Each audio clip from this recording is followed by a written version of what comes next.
Si tu as déjà fait un vision board en début d'année, pleine de motivation et qu'au bout de quelques semaines seulement tu t'es senti un peu frustré, avec l'impression que rien ne change vraiment, ou que tu finis par t'éloigner un peu de ce que t'avais pourtant très clairement visualisé, sache que le problème c'est pas toi et c'est pas non plus ton manque de motivation ou de discipline. Le vrai souci c'est qu'on nous a souvent présenté le vision board comme quelque chose de presque magique, mais sans jamais nous expliquer comment le rendre concret dans ta vraie vie. Alors dans cette vidéo j'ai envie de te partager 8 conseils concrets pour faire de ton vision board ta réalité en 2026. Et je te parle pas de conseils bateaux ou de développement personnel bullshit, je vais vraiment te donner des clés profondes, applicables, basées sur la cohérence entre qui tu es, ce que tu fais et la manière dont tu avances dans ta vie. Alors prends ce qui résonne pour toi, avance à ton rythme et surtout enlève-toi la pression, c'est pas une course, ton propre rythme c'est le seul qui compte. Bonjour, sinon, je viens de me rendre compte que je vous avais même pas dit bonjour. J'espère que vous allez bien, que vous passez une bonne journée, que vous êtes en bonne santé. Je suis trop contente de vous retrouver dans cette nouvelle vidéo parce que je sais qu'elle va vous apporter tellement de valeur et elle est vraiment dans l'air du temps, je trouve. Personnellement, je viens de faire mon vision board, donc c'est comme ça en fait que j'ai eu l'idée de faire cette vidéo. Je me suis dit mais attends, tous les ans on nous bassine avec le vision board etc, mais est-ce qu'on sait réellement comment en faire une réalité? Parce que tous les ans on le fait, mais on coche jamais vraiment la plupart des choses qu'on met dessus, enfin du moins pour la majorité des gens, je m'entends. Donc je pense que cette vidéo a parfaitement sa place à ce moment-là de l'année. Donc voilà, je vais pas m'éterniser non plus, j'ai plein de choses à vous dire, mais avant de commencer ma star, je t'invite à t'abonner si c'est pas encore le cas, parce que sur cette chaîne tu retrouveras tout ce dont tu as besoin pour prendre confiance en toi, développer ton mindset, entretenir une relation saine avec ton corps, le sport, la nourriture, devenir la version la plus saine et la plus heureuse de toi-même, faire de toi ta priorité et te replacer au centre de ta vie pour enfin t'apporter tout le respect et tout l'amour que tu mérites. Bonne vidéo!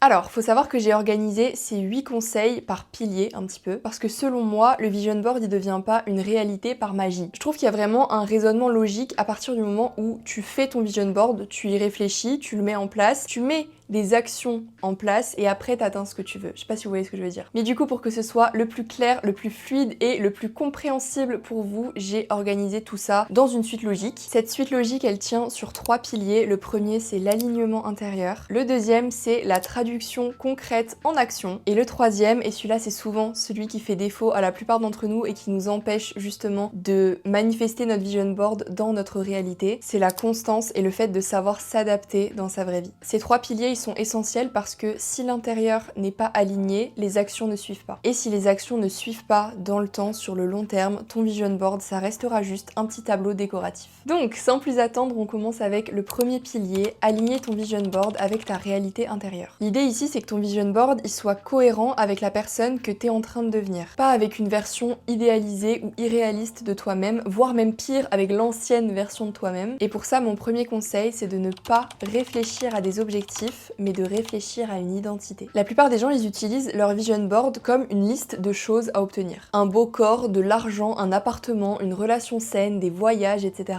Le problème, c'est que le cerveau, il va pas changer durablement pour un résultat. Il changera pour une identité. Un objectif, c'est quelque chose que tu veux atteindre, alors qu'une identité, c'est ce que tu incarnes au quotidien. Par exemple, si sur ton vision board, t'as mis un corps musclé, en bonne santé, en forme, etc., mais que dans ta tête, tu te définis toujours comme quelqu'un qui n'est pas sportif, qui n'aime pas le sport, pour qui c'est une contrainte, etc., tu te rends bien compte qu'il y a une incohérence. Et ton cerveau déteste l'incohérence. À ce moment-là, c'est beaucoup plus puissant de te demander quelle version de moi vit naturellement cette vie. Parce qu'une personne qui se voit comme quelqu'un qui prend soin d'elle, quelqu'un qui mange bien, quelqu'un qui fait du sport régulièrement, quelqu'un qui se respecte, elle n'a pas besoin de se forcer en permanence, tout simplement parce que ses comportements font partie de son identité et sont en cohérence avec la personne qu'elle estime être. Ces comportements deviennent simplement logiques parce qu'ils collent avec l'identité qu'elle s'est créée d'elle-même. Donc retiens que ton vision board fonctionne quand tu décris ce que tu incarnes et pas seulement ce que tu veux posséder ou faire. Alors maintenant, pour chaque petite image de ton vision board, essaye d'y associer une phrase type du genre « je suis une personne qui »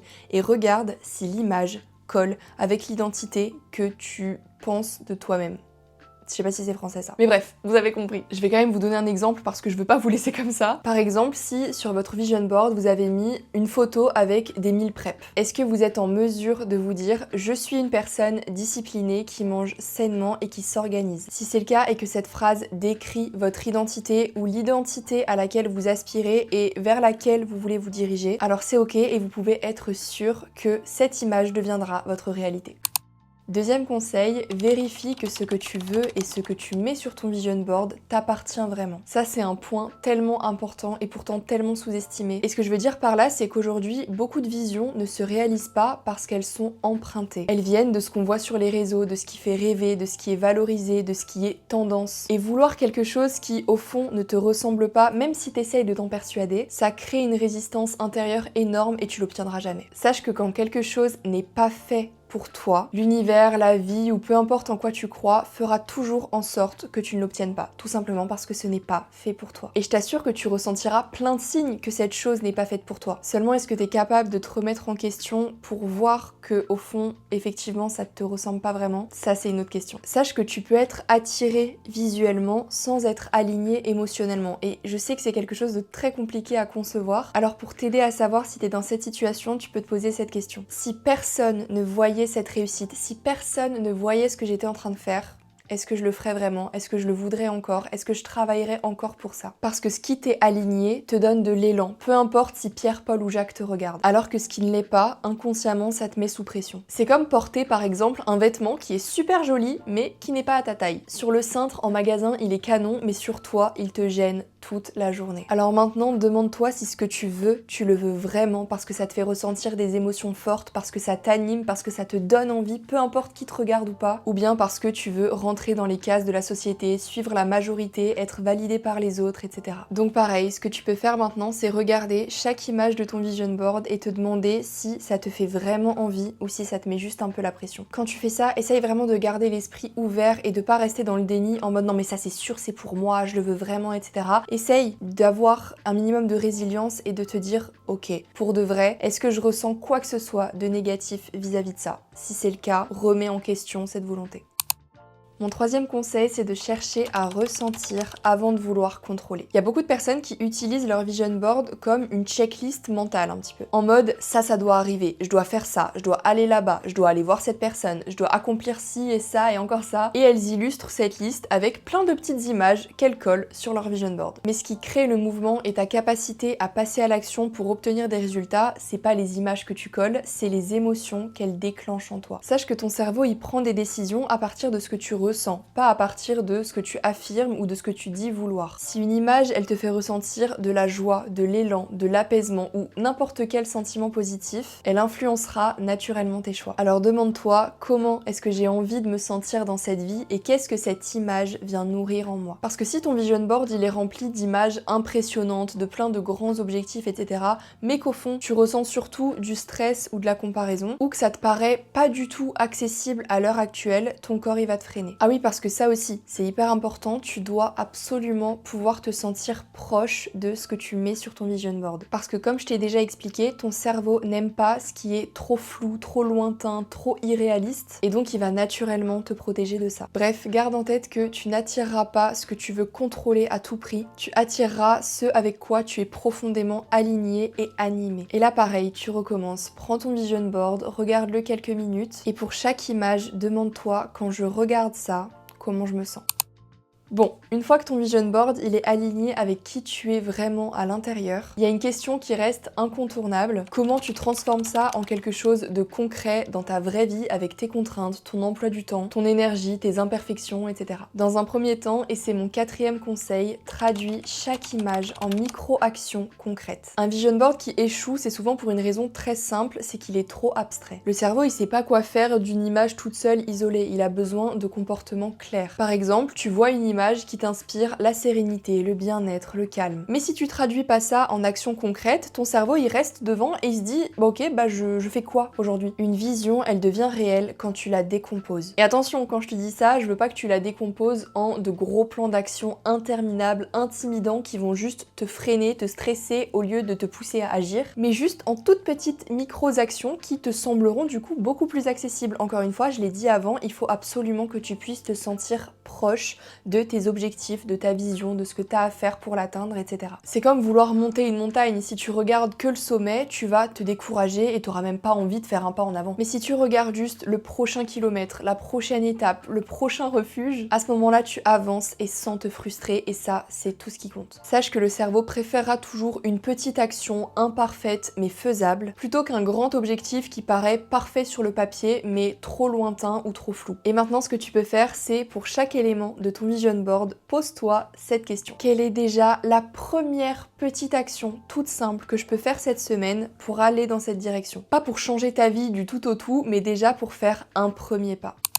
Cinquième conseil, c'est d'arrêter d'attendre d'être prête pour incarner ta vision. Ça, c'est un problème et une illusion très répandue. Le fait de se dire, quand je serai plus confiante, je ferai. Quand je serai plus disciplinée, je commencerai. Mais ça ne fonctionne jamais comme ça. Tu deviendras pas la meilleure version de toi-même avant de commencer à agir comme elle. Ça paraît logique. Tu la deviens en agissant, même si c'est de manière maladroite, même si c'est qu'un tout petit peu. Au moins, tu fais. Et c'est la seule chose qui compte parce que ça vaudra toujours plus que d'attendre indéfiniment d'être parfaite, d'être prête. En fait, ça fonctionne exactement comme la confiance en soi. Elle tombe pas du ciel, elle se construit après coup. Quand tu te rends compte que t'as osé, que t'as pas écouté ta peur, que t'as essayé alors que tu pensais ne pas en être capable. Attendre d'être prête, c'est souvent attendre de ne plus ressentir d'inconfort. Et spoiler, ça n'arrive jamais. Tout simplement parce que la nouvelle identité suit l'action et pas l'inverse. Alors à partir de maintenant, demande-toi si j'étais déjà cette personne qui a ce qu'il y a sur mon vision board, comment est-ce que j'agirais? Même si je suis pas sûre de ce que ça va donner. Puis fais-le sans chercher à tout comprendre ou à tout faire parfaitement, juste fais un pas en avant.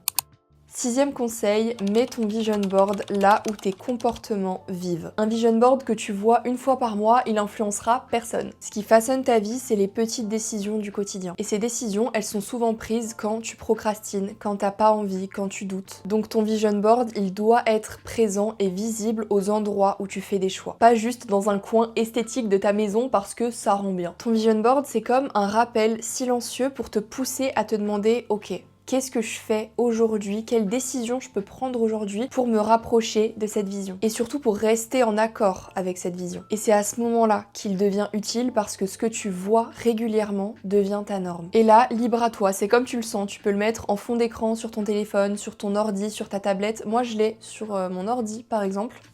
Voilà.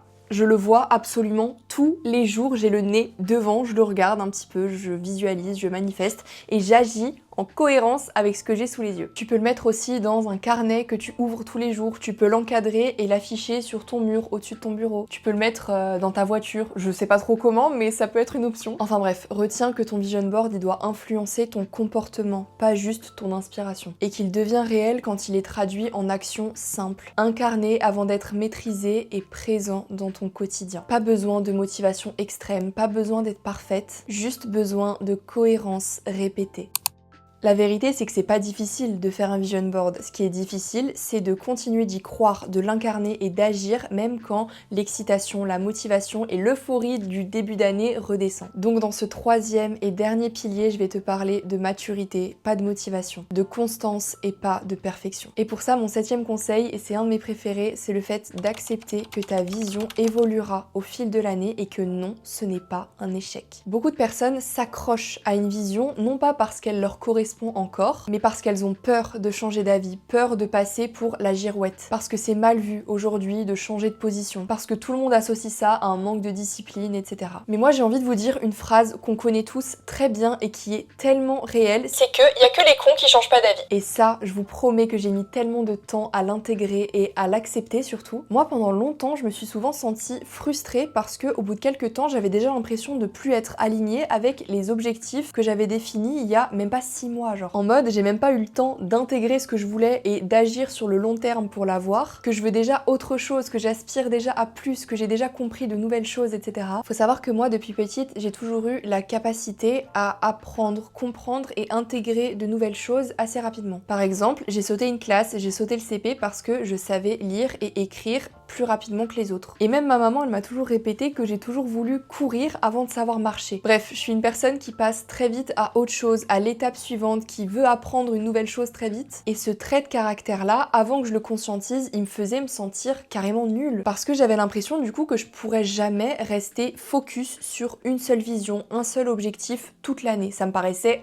impossible genre. Jusqu'à ce que je comprenne et que j'intègre le fait que je suis pas censée rester figée en fait. J'évolue, mes besoins changent et ma conscience aussi. Ce que je voulais en janvier peut ne plus être ce que je voudrais en juin par exemple. Et c'est normal, c'est sain et selon moi c'est même positif. Psychologiquement, s'autoriser à ajuster sa vision, c'est s'autoriser à grandir et parfois plus rapidement que la moyenne. Alors qu'à l'inverse, rester fidèle à une vision qui te correspond plus, juste par peur de changer d'avis, ça crée une tension intérieure énorme. C'est comme si tu restais dans un train qui va pas à la destination que tu veux. Tu avances certes, mais tu te sens de plus en plus mal. Et d'ailleurs, plus tu restes dans le mauvais train longtemps, plus le billet retour te coûtera cher. Ça c'est une métaphore qui est très connue, mais je la trouve hyper pertinente ici. Enfin bref, retiens que changer de vision, ce n'est pas un échec. C'est même souvent une preuve de lucidité et de résilience. Alors ce que je te conseille, à la mi-année ou même quand t'en ressens le besoin, prends ton vision board et demande-toi, est-ce que cette vision me ressemble encore? Ou est-ce que je m'y accroche par habitude, par peur ou par ego? Et si tu te rends compte que c'est le cas, déculpabilise, ajuste, retire, modifie, parce que faire ça, c'est faire preuve de respect envers toi-même et crois-moi, tu avanceras 2 fois plus vite.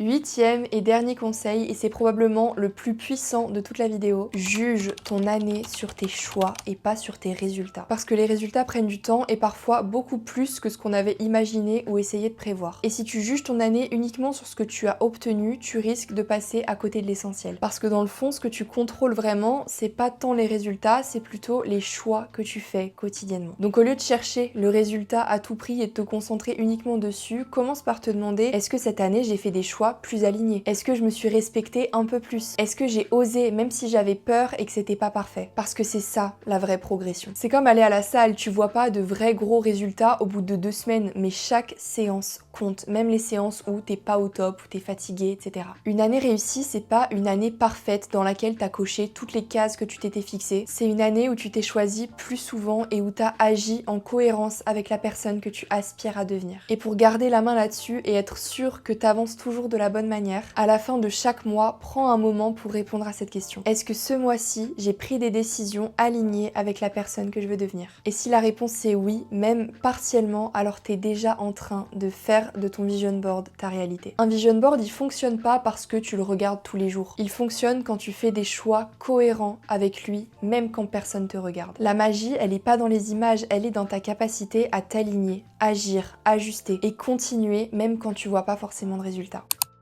Et voilà ma star, on est arrivé au bout de cette vidéo, j'espère qu'elle vous a plu, j'espère que vous avez pris des notes, j'espère qu'elle vous a aidé surtout. C'est une vidéo assez courte comparée à celle que j'ai pu sortir ces derniers temps. D'ailleurs, j'avais quelque chose à vous dire. Je voulais vous remercier par rapport à la dernière vidéo que j'ai postée, c'est un vlog et c'est un format que j'ai pas forcément l'habitude de poster sur ma chaîne. C'est pas les vidéos qui font le plus de vues, mais c'est vraiment les vidéos que j'aime faire et vous m'avez envoyé tellement de retours positifs. J'ai reçu aussi beaucoup de messages d'anniversaire sous ce vlog. Donc voilà, merci du fond du cœur pour votre soutien, pour votre bienveillance et tout l'amour que vous m'apportez. Peu importe les vidéos, peu importe les vues, ça me rend tellement heureuse et ça me fait tellement plaisir et ça me donne tellement envie de continuer. Donc voilà, je pourrais vous remercier à chaque vidéo s'il faut, mais ça me touche énormément et ça me fait toujours trop plaisir. Enfin voilà, comme d'habitude, n'hésitez pas à m'envoyer un petit message sur Instagram pour me donner votre avis sur la vidéo, si vous voulez approfondir certains points, discuter ensemble, etc. C'est trop cool. Pareil, n'hésitez pas à laisser un petit commentaire pour me donner de la force, m'encourager, me donner des idées ou juste me donner votre avis. Je lis tous les commentaires et j'ai tellement le sourire à chaque fois que je me mets à les lire, donc voilà, merci encore. Maintenant, si c'est pas encore fait, je t'invite à liker cette vidéo pour m'encourager et surtout à t'abonner en activant la cloche pour ne pas louper les prochaines vidéos. Sur ce, moi je vous fais plein de gros bisous, prenez soin de vous et je vous dis à dimanche prochain pour une nouvelle vidéo.